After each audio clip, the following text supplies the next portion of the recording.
The drama that's taking place, and we're seeing again how they don't want this next generation to truly understand what this country has gone through. And frankly, what this is all about is, again, as Paul Harvey used to say, now the rest of the story.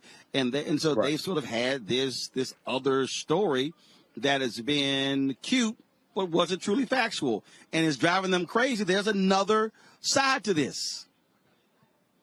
Yeah, Roland, there's so much going on with this. I was reading articles dealing with this yesterday. I'll be discussing this on the African History Network show this weekend.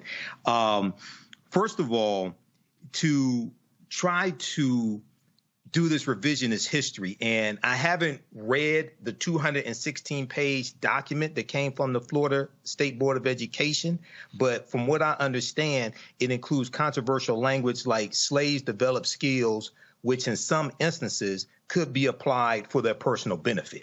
So when we look at this history, there were at least 262 skills, trades, and crafts that African people had in this country from 1619 to 1865.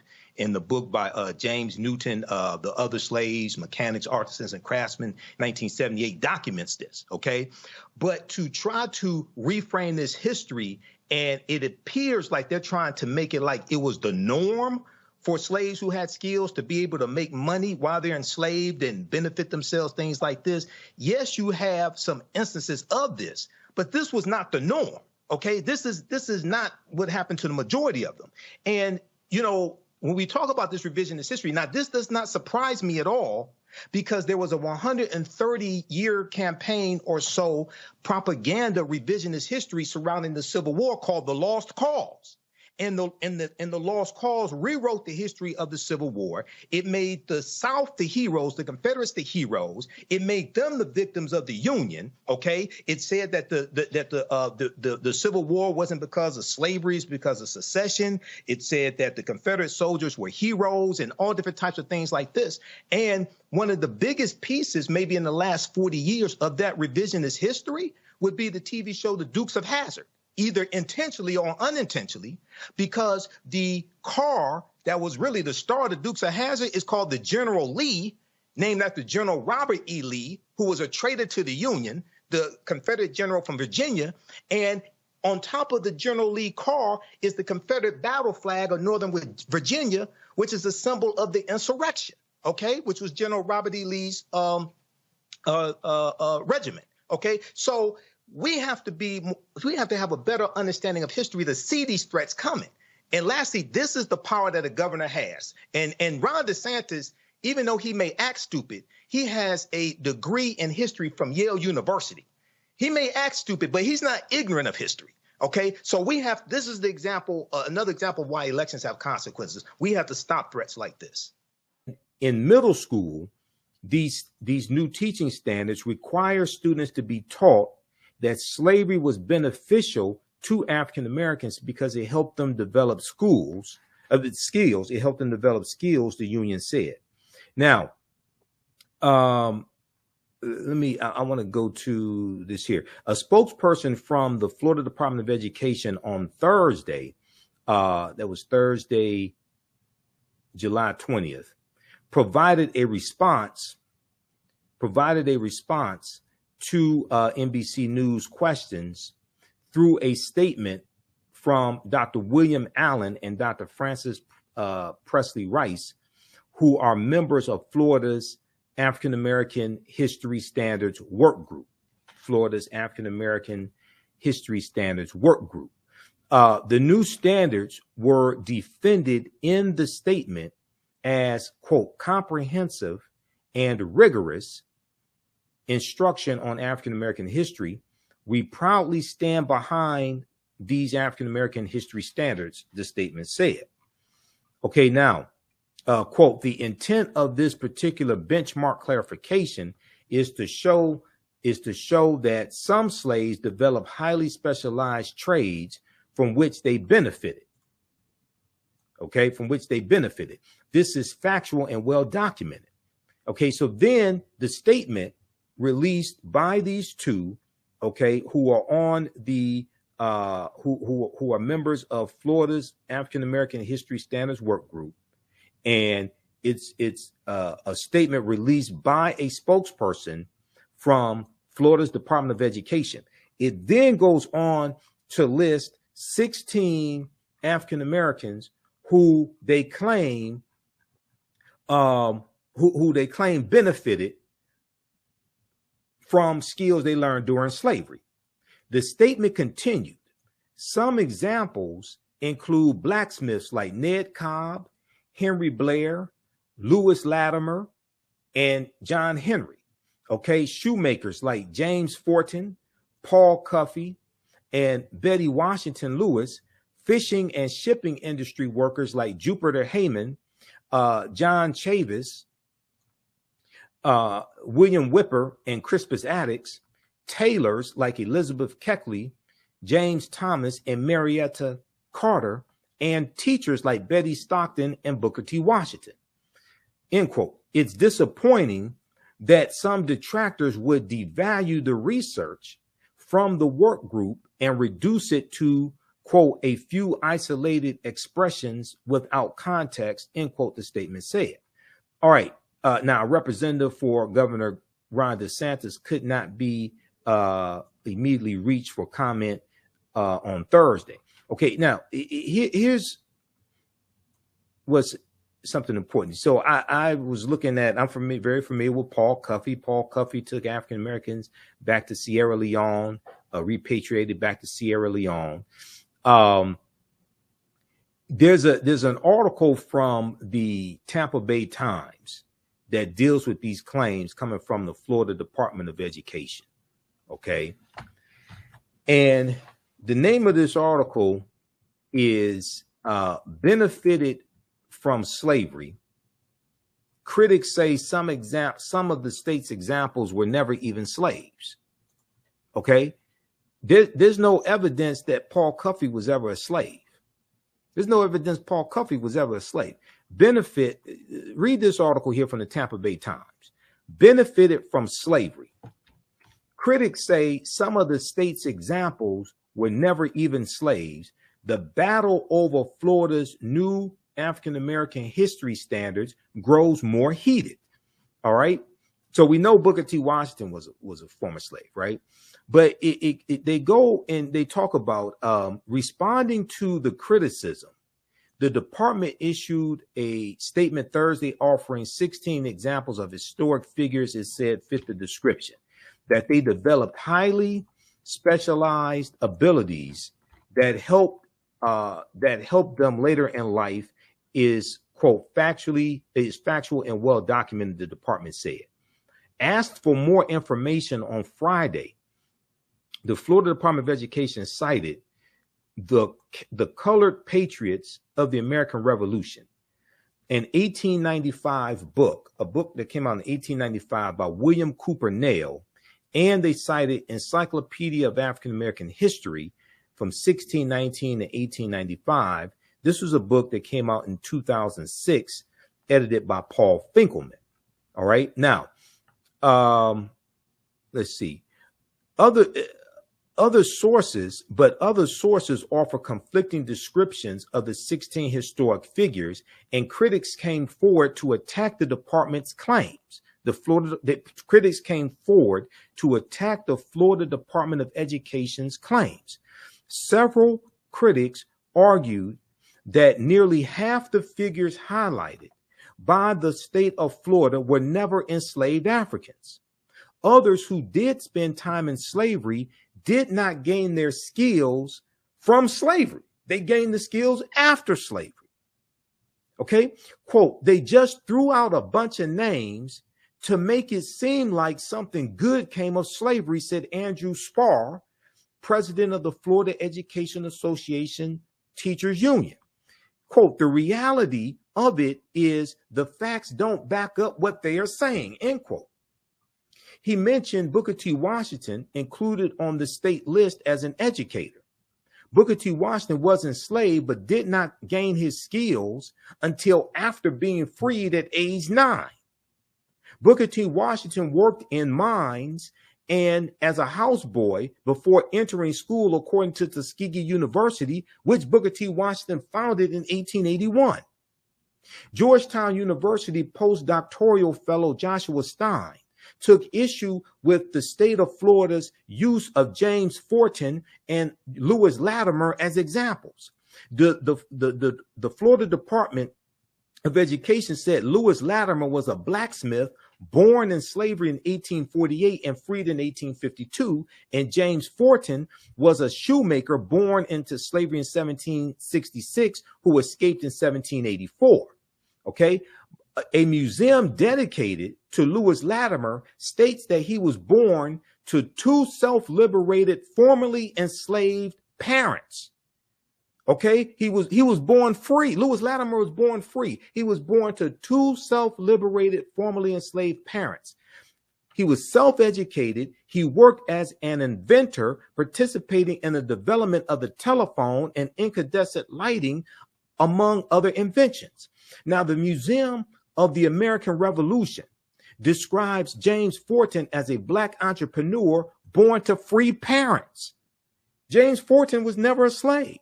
James Forten served on privateer ships during the American Revolutionary War, which is 1775 to 1783, and he became a wealthy sailmaker. Not only were they not slaves, Stein wrote on Twitter, they provided professions also, their provided professions also were incorrect. Quote, so you're wrong on both halves, end quote. Other examples is that of Henry Blair. Now, I went to biography. So, you know, I looked at Paul Cuffey and I was familiar with Paul Cuffey already. I was familiar with Henry Blair. Let's look at this quickly. We'll come back to Henry Blair. Let's look at this here on Paul Cuffey, because Paul Cuffey was listed as by the Florida Department of Education as somebody who was a former slave and gained valuable skills during slavery, right? And Paul Cuffey went on to become a wealthy African-American man. This is from blackpast.org. Blackpast.org, we use some of their articles in our class, in the classes I teach. They have 6,000 pages of documents of articles dealing with African history and African American history. Paul Cuffey lived 1759 to 1817. Here's a painting of Paul Cuffey. Okay, Paul Cuffey was born free. Okay, Paul Cuffey wasn't a slave. Paul Cuffey is best known for his work in assisting free blacks who wanted to emigrate to Sierra Leone. Paul Cuffey was born free on Cuttyhunk Island, Massachusetts, near New Bedford, sometime around 1759. The exact date of his birth is unknown. He was the youngest of 10 children. His father, Kofi, Kofi, Kofi, also known as Cuffy Slocum, was from the Ashanti Empire in West Africa. Kofi, his father, Kofi was captured and enslaved and brought to New England at the age of 10. Paul Cuffey's mother, Ruth Moses, was a Native American woman. Kofi, Paul Cuffey's father from the Ashanti Empire, was a skilled tradesman who was able to earn his freedom. So like I said, you do have examples of African people who were able to use skills that they acquired, either brought here from Africa or learned here, and use it to make money and acquire and gain their freedom. You do have examples of that, but that was not the norm. That was not the majority of them. Okay, so Kofi died when Paul Cuffey was a teenager. The younger Paul Cuffey refused to use the name Slocum, which his father had been given by his owner, and instead took his father's first name, Kofi, and adjusted and anglicized, I guess, to Cuffey, Kuffe, but it really comes from Kofi, which is West African. Okay, read the rest of this here on Paul Cuffey. Paul Cuffey was never a slave. Henry Blair was never a slave. Lewis Latimer was never a slave. So not only are they pushing a revisionist history, they just making stuff up. They're just making, the Florida Department of Education is just making things up that are easily verifiable. The Florida Department of Education gave the example of Henry Blair. The department listed Henry Blair as a slave who became a blacksmith and an inventor. Biography.com and several other websites state that there is no information indicating that Henry Blair was ever enslaved. He invented a corn planter and a cotton planter, becoming the second African American to earn a U.S. patent. Okay, they're just making stuff up. The department referred to Paul Cuffey, who we just talked about, as a shoemaker and a ship owner born into slavery and escaped to freedom in 1781. According to paulcuffey.org, operated by the Westport Historical Society, Paul Cuffey was born in 1759, okay, to an emancipated slave. Having worked on whaling boats starting at age 14, he established a shipping business in Massachusetts. The statement mentioned John Chavis. They mentioned John Chavis as a fisherman born into slavery, who later was known for his work in teaching. The North Carolina Museum of History states that John Chavis was born into a free black family in North Carolina, fought in the American Revolutionary War, and became an educator. Okay, read the rest of this here. Okay, so we have to take direct action against the Florida Department of Education. But this is an example of how elections have consequences. And I was warning people in 2018 when Andrew Gillum, the African American mayor of Tallahassee, Florida, ran against Ron DeSantis, 2018 gubernatorial election. You had these woke ass black people in Florida, some of them, who said they weren't voting for Andrew Gillum because Andrew Gillum did not have a black agenda. And I said, Ron DeSantis has a black agenda. Ron DeSantis has an anti-black agenda. And an anti-black agenda is worse than not having a quote unquote black agenda. But a black agenda is not what politicians give us. That's what we give politicians that we craft based upon understanding history, economics, law, and politics. We have to understand history to understand how to perceive these threats that are coming so we can stop them. We had the votes to stop Ron DeSantis, but they didn't do it in Florida. He's not going to win the presidency. His campaign is tanking. But this is the type of damage that white supremacists can do in a state. This is the type of damage white supremacists can do in a country. Okay? All right, look. I've got give us a thumbs up, give us a heart, give us a like on this broadcast, okay? Join me at our online school because I'm getting ready to do this free question and answer session dealing with the 12-week online course that I teach, Ancient Kemet, the Moors, and the Ma'afa, Understanding the Transatlantic Slave Trade, what it didn't teach you in school. We have the link here in the thread of the broadcast. Also visit our website, TheAfricanHistoryNetwork.com. The information is right here. Running a little behind schedule today, so I worked out before doing this broadcast. I've lost like about 28 pounds since October 17, 2022, working out, and I'm a vegetarian, been a vegetarian 16 years. I just turned 52 June 7th. A lot of people surprised I'm 52 years old. Then today at 2 p.m., we teach class number 4 of our 12-week online course, Ancient Kemet, the Moors, and the Ma'afa, Understanding the Transatlantic Slave Trade, what they didn't teach you in school. We do the sessions live. All the sessions are archived and recorded. You can go back and watch it anytime. You don't have to be in class live. So we have the information here, and it's also in the thread of the broadcast. And we'll post the link here as well for the full course. Okay. So register for this. This helps us keep doing the research, stay on the air, keep broadcasting, pay some of the bills, etc. It takes a lot to run the African History Network. There's a lot of work, takes a lot of resources. Also, you can support us, $ the AHN Show through Cash App, $ the AHN Show through Cash App, and through PayPal, paypal.me/the AHN Show. And when you scroll down the page, so we have information about our radio show, Sundays, 9 p.m. to 11 p.m. Eastern Standard Time, the African History Network show. And then our PayPal Cash App information is here. This is our official Cash App account. Click on the link, $ the AHN Show, SHOW. And when you go to it, it'll say Michael and show my picture there. And then we also have the PayPal link. Put together this graphic. This is our official Cash App account, $ the AHN Show. There are about 5 fake African History Network Cash App accounts out there that use variations of our tag. I'm still trying to get them shut down. I had Cash App open up an investigation, but they are slower than Heinz ketchup. Okay. They are slower than Heinz ketchup. All right. So Join us at our online school. Support the African History Network. Hopefully, you learned a lot today. All right. Look, we have to get out of here. Remember, at the African History Network, we focus on educating, empowering, and inspiring people of African descent throughout the diaspora and around the world. Because right now, it's corrects wrong behavior. It's not over till we win. Wakanda forever. And join us in class. Class number 4 is today, 2 p.m. Eastern Standard Time. Visit our website, TheAHNShow.com. You can register for that there. Okay. Talk to you next.